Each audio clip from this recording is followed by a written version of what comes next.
Umabot na sa mahigit 11,000 pasyente ang naitalang biktima ng road crash accidents. Simula pa lang yan, Desyembre noong nakaraang taon hanggang Enero ngayong taon. Nasa mahigit 1,000 sa kanila ang naitalang nasa impluensya ng alak.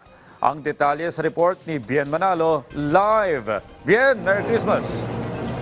Audrey, nagpaalala o patuloy ang paalala ng Department of Health sa ating mga motorista na mag-ingat sa pagmamaneho ngayong holiday season, lalo pa at tumataas ang kaso ng road crash accidents tuwing Kapaskuhan.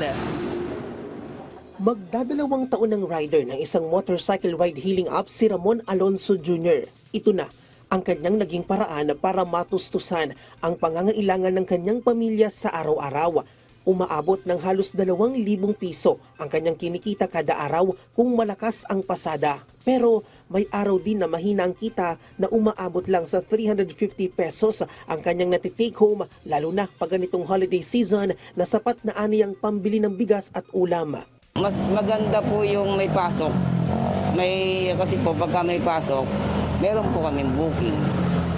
Kumpara po sa holiday, tingnan nyo po, wala po kayo nakikita na mga masada kasi nga wala pong mga laman, wala pong mga pumapara. Bukod sa magandang kita, mahalaga rin aniya na makauwing ligtas sa kanyang pamilya at maihatid ng maayos ang kanyang pasahero sa destinasyon nito. Kaya todo ingat ang kanyang ginagawa para makaiwas sa aksidente sa lansangan. Hindi rin siya nagmamaneho ng nakainom. Kung inaantok ako, hinihinto ko talaga. Kasi pagka inaantok ka tapos tinuloy mo, minsan nakikita mo na lang, nakapikit ka na pala. Dapat mag-iingat sila kasi may mga motorista na nag-iingat. Kaso, yung mga nakainom, yun ang walang ingat. Kasi siyempre mga lasing yan, yung piga nila ng silinyador, hindi nila kontrolado. Kaya yung disgrasya lagi nandyan. Nagpaalala ang Department of Health sa mga motorista na mag-ingat sa pagmamaneho ngayong holiday season. Base sa datos ng DOH, tumataas ang naitatalang kaso ng road crash accidents tuwing Kapaskuhan. Umaabot sa mahigit 11,000 pasyente ang isinugod sa mahigit 200 ospital sa buong Pilipinas dahil sa road crash injuries mula yan Disyembre noong nakaraang taon hanggang Enero ngayong taon. Tinatayang aabot naman sa mahigit 1,000 sa kanila ang nasa impluwensya ng alak. Kaya payo ng kagawaran, magpahinga at huwag uminom ng alak bago magmaneho para maiwasan ang aksidente. Let's try to to go beyond the disiplina mindset and ano yung mali sa kalsada, bakit nangyari yun in the first place. Humans will make mistakes and yung pinaka goal po ng job natin sa road safety ay when humans make those mistakes, it will not result to their death, or other people's death.